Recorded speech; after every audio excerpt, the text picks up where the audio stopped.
یہ بشنی وزیر اعظم تھا پاکستان کا۔ عمران خان کی نیندیں حرام ہو گئی ہیں اور عمران خان کی زندگی عذاب بن گئی ہے کہ اب میرا ہوگا کیا۔ یہ جو ایک روایت عمران خان ڈال رہا ہے کہ سیاسی جماعتیں دباؤ ڈالیں کوئی بھی حکومت ہو اس کے اوپر اور کوشش کریں کہ ان کی مرضی کا کوئی آرمی چیف لگ جائے، ایک ادارے کے سربراہ کی تعیناتی کو اتنا کنٹروورشل بنانا اور تماشا بنانا ایک بہت ہی افسوسناک بات ہے۔ اور 26 والا بھی ہمیں اسی قسم کا کوئی دعویٰ لگتا ہے جو پورا ہوتا ہوا مجھے نظر نہیں آتا۔ عمران خان ذہنی طور پر ایک مفلوج آدمی ہے، اگر کوئی ایک پیج پر ہے تو عمران خان ہے اور بھارت کا میڈیا ہے۔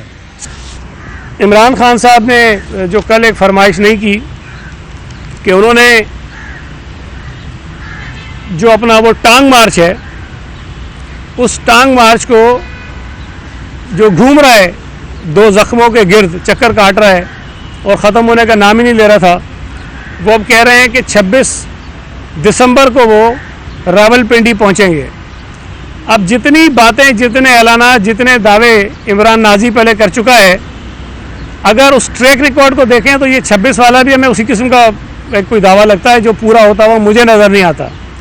لیکن جو خطرناک بات ہے، جو شاید پاکستان کی یا دنیا کی تاریخ میں کہیں نہیں ہوئی ہوگی، کہ ایک ادارے کے سربراہ کی تعیناتی کو اتنا کنٹروورشل بنانا اور تماشا بنانا ایک بہت ہی افسوسناک بات ہے، اور وہ بھی ایسے آدمی کی طرف سے جو بدقسمتی سے ہمارے ملک کا وزیر اعظم رہا ہو، ایک جماعت کا اپنے آپ کو سربراہ سمجھتا ہے، لیکن ایک عام سی تعیناتی جو روٹین میں ہو جانی چاہیے، جو متنازع نہیں ہونی چاہیے، جو زیر بحث نہیں آنی چاہیے، جو اخبارات کی زینت نہیں بننی چاہیے، اس کو اتنا اس نے زیر بحث بنایا ہے، اتنا متنازع بنایا ہے کہ دنیا بھر میں مذاق اڑایا جا رہا ہے کہ یہ پاکستان میں جمہوریت پسند سیاسی جماعتیں کر کیا رہی ہیں۔ یہ جو ایک روایت عمران خان ڈال رہا ہے کہ سیاسی جماعتیں دباؤ ڈالیں کوئی بھی حکومت ہو اس کے اوپر اور کوشش کریں کہ ان کی مرضی کا کوئی آرمی چیف لگ جائے، یہ روایت بہت خطرناک ہے۔ یہ طریقہ کار جو عمران خان نے اختیار کیا یہ بہت ہی تباہ کن ہے، اس لیے کہ آرمی چیف کی تعیناتی ہر 3 برس بعد ہونی ہے، اور کوئی بھی جماعت جس کے پاس یہ طاقت ہو کہ وہ 10, 15, 20 ہزار بندے اکٹھے کر سکتی ہے، وہ کہے جی میں تو جا کے پنڈی میں نے بیٹھنا ہے اور فلاں آدمی کو جو ہے آپ جو آرمی چیف لگائیں، اس سے کسی بھی طرح سے نہ اس ملک کی خدمت ہو رہی ہے، نہ ہی ہمارے اداروں کی جو ہے وہ خدمت ہو رہی ہے۔ اس سے اداروں کو نقصان ہو رہا ہے، ہمارے ملک کو نقصان ہو رہا ہے، اور جمہوریت کا دنیا بھر میں تماشا بن رہا ہے۔ عمران خان اس بات پہ بالکل اس نے اپنا مائنڈ بنایا ہوا ہے، اس کو یقین ہو گیا ہے کہ وہ اقتدار میں کسی مینیپولیشن کے بغیر آ ہی نہیں سکتا۔ جب تک اسے اسٹیبلشمنٹ کا جو غیر آئینی کردار ہے کہ وہ انتخابات میں داندلی کروائیں، وہ اس کو جتوائیں، پھر اس کو حکومت میں بٹھائیں، پھر اس کے بعد اس کی نیپیاں بدلیں، اس کے چھوٹے چھوٹے کام کریں، اسمبلیوں کا کورم پورا کرائیں، اس کا بجٹ پاس کرائیں، سینٹ میں اس کے لوگوں کو جو ووٹ ہیں وہ پڑھوائیں، وہ سارے کام وہ کرتے رہیں، تو ابھی عمران خان کسی طرح حکومت میں آ سکتا ہے اور چل سکتا ہے۔ لیکن اگر کسی موقع پر فوج نے، اسٹیبلشمنٹ نے یہ اظہار کر لیا اپنا کھل کے، اور یہ طے کر لیا کہ ہم نے غیر آئینی، غیر قانونی کام نہیں کرنا، ہمیں اپنے آئینی دائرے کے اندر رہ کر اپنا کردار ادا کرنا ہے، جو بڑی خوشائند بات ہے، تو عمران خان کی نیندیں حرام ہو گئی ہیں اور عمران خان کی زندگی عذاب بن گئی ہے کہ اب میرا ہوگا کیا۔ اور اگر یہ جو کہتا ہے کہ میں مقبول ترین جماعت کا سربراہ ہوں، تو بھائی مقبول ترین جماعت کا سربراہ ہو تو الیکشن جب ہوگا الیکشن لڑنا، اور مقبول ترین جماعت تمہیں جتوا دے گی، تم جیت کر آ جاؤ گے، اپنی مرضی کے فیصلے کرنا، جو اختیار آج شہباز شریف کے پاس ہے وہ اختیار تمہارے پاس آ جائے گا، پھر تم سارے فیصلے کرنا۔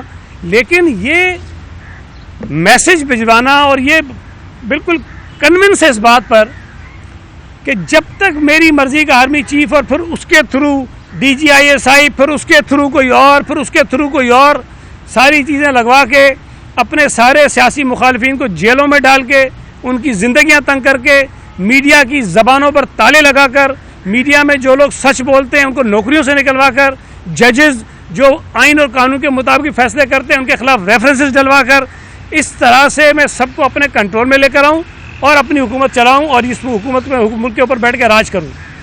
یہ جو عمران خان کا 10 سالہ منصوبہ تہس نہس ہوا ہے، اس منصوبے کے خرابی نے عمران خان کا جو ذہنی توازن ہے اس کو بگاڑ دیا ہے. میں یہ بات بار بار کہتا ہوں کہ عمران خان ذہنی طور پر ایک مفلوج آدمی ہے اور اس کی کوئی سمجھ میں نہیں آتی بات.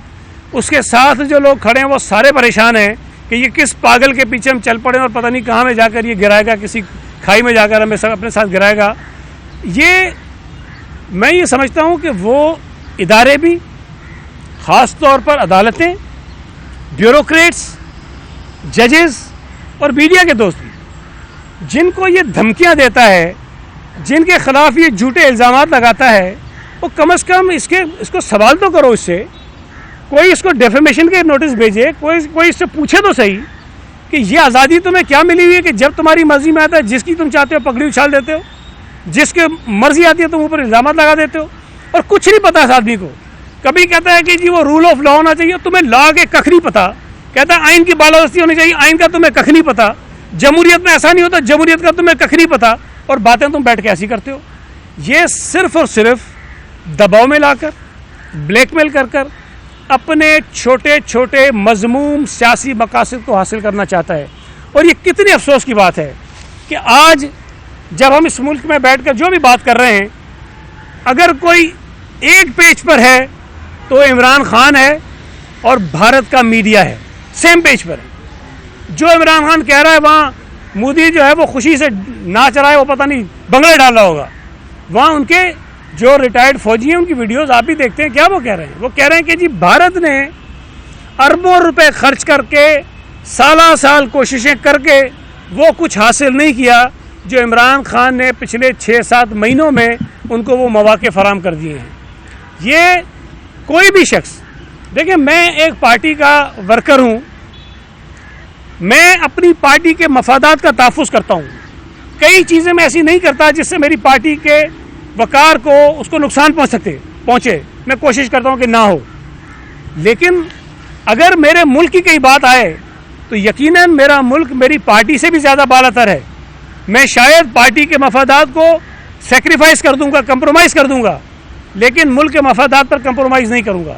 یہ پاگل آدمی, اس کو یہ احساس نہیں ہے کہ اس ملک نے اس کو وزیر اعظم کیسے بھی جیسے تیسے بنایا. اس ملک کا یہ وزیر اعظم رہا ہے. اس کو اس وزیر اعظم کے عہدے پر فائز ہونے کے بعد یہ کروڑوں اربوں روپے کے تحائف ملے جس کو بیچ کر یہ امیر ہوا ہے. اس کو شرم نہیں آتی ہے؟ یہ اس ملک کے مفادات کا سودا کر رہا ہے, اس ملک کے مفادات کو یہ اپنی انا کی بھین چڑھا رہا ہے. یہ کسی طور پر بھی قابل قبول نہیں ہے. اس آدمی نے کسی ادارے کو نہیں چھوڑا. الیکشن کمیشن, جو میں سمجھتا ہوں کہ بہت عرصے بعد, کم از کم میری سیاسی زندگی میں مجھے اتنا بہتر الیکشن کمیشن کبھی نظر نہیں آیا, جو اصولوں پر قانون کے مطابق فیصلے کر رہا ہے اور اپنے ادارے کو چلا رہا ہے. اس کو اس پر بھی اعتراض ہے, اس لیے کہ اس کی بات نہیں مانتے, اس لیے کہ وہ جو فورن فنڈنگ کا کیس تھا اس کی مرضی کا اس پہ فیصلہ نہیں دیا, اس لیے کہ توشہ خانے میں جو چوریاں اس کی پکڑی گئی ہیں اس کی مرضی کا فیصلہ الیکشن کمیشن نہیں دیتا, اس لیے وہ اس کو برا لگتا ہے. میڈیا جو سارا دن اس کو دکھاتا رہا, اس کی خالی کرسیاں نہیں دکھاتے تھے آپ, بھائی آپ نے اس کو زمین سے اٹھا کے آسمان پہ پہنچا دیا. اس نالائق آدمی کو آپ نے پاکستان کا بڑا سیاسی لیڈر بنا دیا. لوگوں کو دکھا دکھا کے اس کے جھوٹ کو بیچ کے آپ نے اس کو ہیرو بنا دیا. آج آپ کو بھی سب کو کہتا ہے کرائے کے ٹٹو ہیں. وہ اینکر جو اس کے ورکر بنے ہوئے تھے سارے کے سارے, آج یہ کہتا ہے کہ وہ باہر سے پیسے لیتے ہیں. تو یہ سوال میڈیا کو بھی کرنا چاہیے, یہ سوال ان اینکرز کو بھی کرنا چاہیے کہ تمہارے پاس کیا ثبوت ہے کہ ہمارے پاس باہر سے پیسہ آتا ہے. میڈیا کے مالکان کو سوال اٹھانا چاہیے کہ تمہارے پاس کیا ثبوت ہے جس کی بنا پہ تم ہمیں کرائے کے ٹٹو کہتے پھر رہے ہو. یہ چیزیں اگر ہم نہیں کریں گے تو یہ مصیبت جو میرے لیے آپ کے لیے نہیں ہے, یہ مصیبت اس ملک کے لیے ہے. یہ آدمی اس ملک کی معیشت کو تباہ و برباد کرنا چاہتا ہے. اس آدمی نے جب وزیر اعظم تھا, جب اس کی وزارت عظمیٰ جا رہی تھی تو اس نے کوشش کی کہ پاکستان کی معیشت برباد ہو. میں نے نہیں کہا تھا, ان کے وزیروں نے کہا کہ عمران خان جاتے جاتے نئی حکومت کے راستے میں بارودی سرنگیں بچھا کے گیا ہے. یہ بارودی سرنگیں پاکستان کے راستے میں بچھائی گئی تھیں, پاکستان کے لوگوں کے راستے میں بچھائی گئی تھیں, پاکستان کی معیشت کے راستے میں بچھائی گئی تھی. اور اس کا جو خمیازہ ہے وہ ہم اور آپ اور اس ملک کا ہر آدمی بھگت رہا ہے. وہ بھی بھگت رہے ہیں جو پی ٹی آئی کے فالوور ہیں, وہ بھی بھگت رہے ہیں جو عمران خان کے جلسوں میں جاتے ہیں, وہ بھی بھگت رہے ہیں جو عمران خان کی وجہ سے گمراہی کا شکار ہے, وہ بھی اس کا شکار ہوئے ہوئے. اب اگر IMF کے ساتھ یہ حکومت معاہدہ کرنے جاتی ہے تو شوکت ترین اپنے وزرائے خزانہ کو 2 صوبوں کے فون کر کے کہتا ہے، جو آپ کے سامنے بات آئی ہے، فون کر کے کہتا ہے کہ IMF کو کہو کہ ہم اپنی کمٹمنٹس کو پورا نہیں کریں گے. اس لیے وہ کہلوا رہا تھا کہ IMF کے ساتھ آپ کو معاہدہ نہ ہو سکے اور خدا نہ خواصہ یہ ملک جو ہے وہ بینکرپٹ ہو جائے. یہ ملک اگر بینکرپٹ ہوتا ہے تو سارے جو قوم ہے اس کی سزا بھگتے گی اور اتنی مشکلات کا ہم شکار ہوں گے جس کا ہمیں ازالہ کرنا شاید مشکل ہو جائے گا.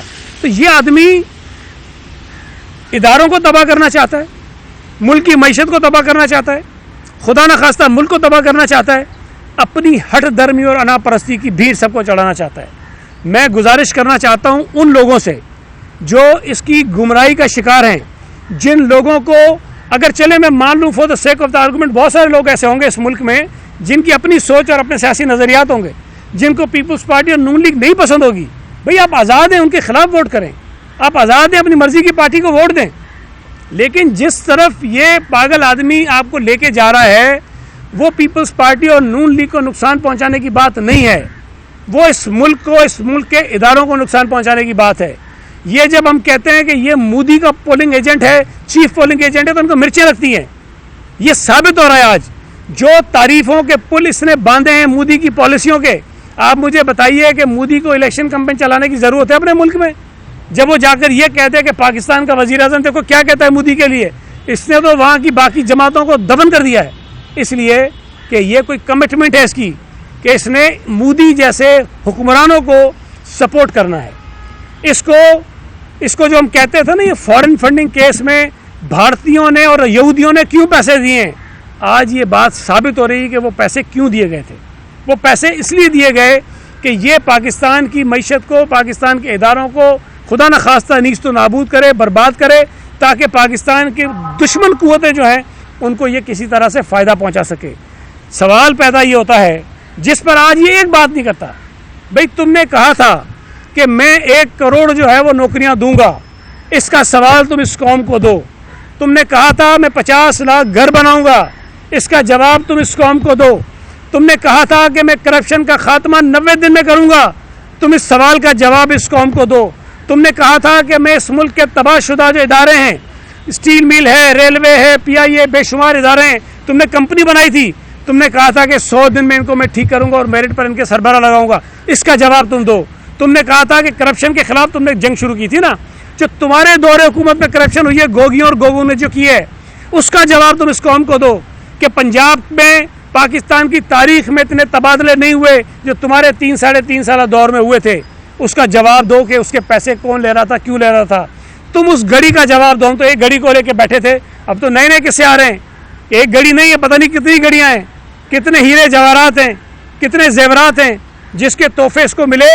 اور اس لچے آدمی نے، جس کے لیے میں نے کہا تھا ایک لفظ سندھی کا بشنی، یہ بشنی وزیر اعظم تھا پاکستان کا.